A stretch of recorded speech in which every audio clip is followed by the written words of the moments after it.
In response to a video by 6 military veteran Democratic politicians urging troops to disobey illegal orders, President Nero has declared those politicians guilty, the judge, say him, of sedition and recommended that they be hanged. Yeah, about that hanging thing, he was merely retruthing a comment on George Washington and how he would have treated traitors, including, perhaps, Trump.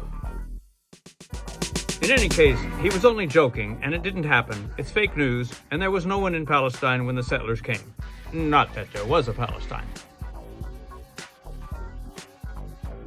Mohammed bin Salman has been declared innocent in the dismembering of Adnan Khashoggi by the highest court in the land, President trumping the courts.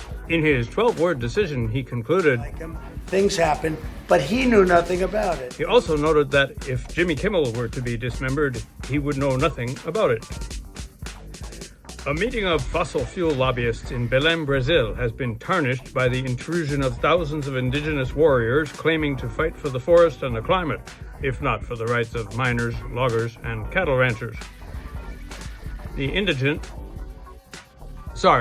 indignant mob persists in spreading the Democrat hoax that indigenous people have some knowledge of these tropics. Recent rules requiring the Pentagon press corps to roll over and play dead have succeeded in replacing the press corps with a new crop of imitation journos, including specifically a former aide to anti-Semitic Rep. Paul Gosar, the Laura Who Looms, conspiracy-mongering gateway pundit, and so-called Christian radio rampager Red State. The far left has left, including Fox News. Foothills much? The greatest story never told department. Jeffrey Epstein was a Mossad collaborator. Yes, indeed. You'll never read this in most media, but the pedo primo found time to leverage his broad international networks to help embed Israeli surveillance and cyber war industry in governments worldwide. His close ties to then Israeli Minister of Offense Ehud Barak and Izzy spy Yori Koren were used to facilitate deals between Israel and Russia, Mongolia, and Côte d'Ivoire. But hey, it's hard out there for a pimp. In the ongoing criminal rampage of the feared Federales gang, civilian 2-bit infractions have been transformed into felonies to impress, Fred Trump or white people or something. A cup of beer in a car became assault, resisting, and impeding when ICE practiced their usual gentle, unmasked saving of society from itself.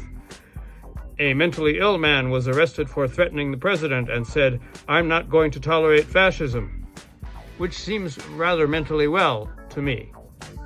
To sum up, it was, literally, wait for it, trumped-up charges.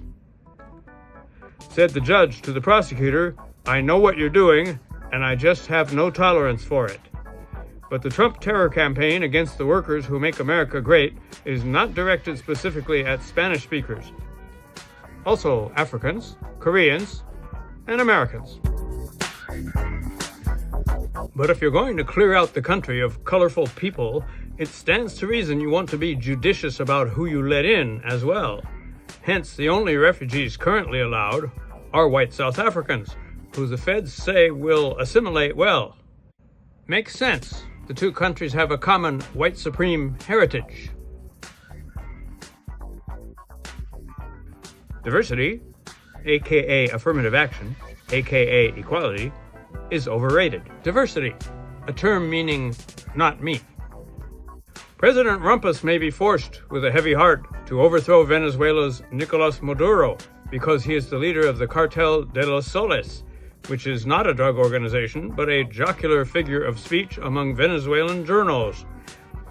Coup plotters insist that figures of speech are often used to disguise oil-financed drug terror gangs who also disguise themselves as fishermen in small boats. The government is also concerned that the cartel may be a front for Antifa, in which case they would have to overthrow the government of Portland as well.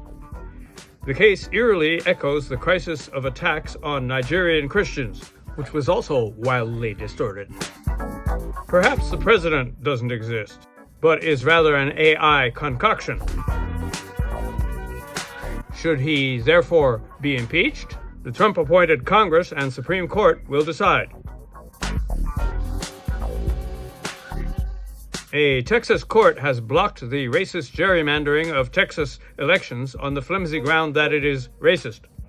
The governor will appeal to the U.S. Supreme Court on the grounds that the loss of democracy is a small price to pay for the maintenance of traditional values, be they white or Christian.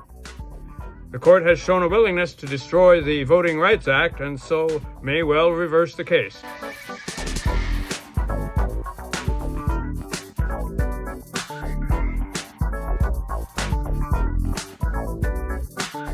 Gay police officers as well as Muslim cops in New York City are optimistic about the mayor-elect.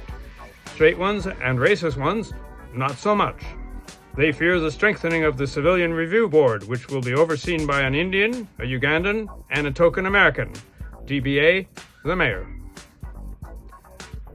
The world is getting chattier, with bots emerging from the dark corners of radical bias that have enveloped former democracies, such as they were. The tech has advanced, enabling them to hallucinate facts on command.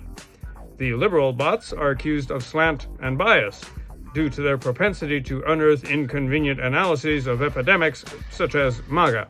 On the right, MuskBot promises to tweak its output in response to angry users, while China's DeepSeek miraculously manages to reflect the worldview of the CCP.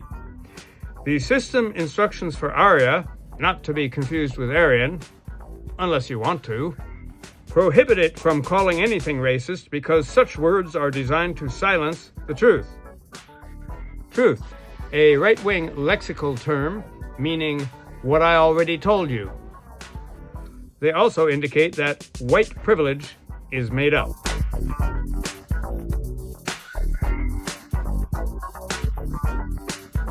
With the U.S. canceling solar aid to electrify parts of Africa, China has taken its place. In reporting this, I do not in any way voice support for that repressive dictatorship masquerading as communism. It's just that in its capitalist frenzy, the communists made too many solars, and now they are, supply and demand rule, cheap. Good for you, China. You made the right mistake.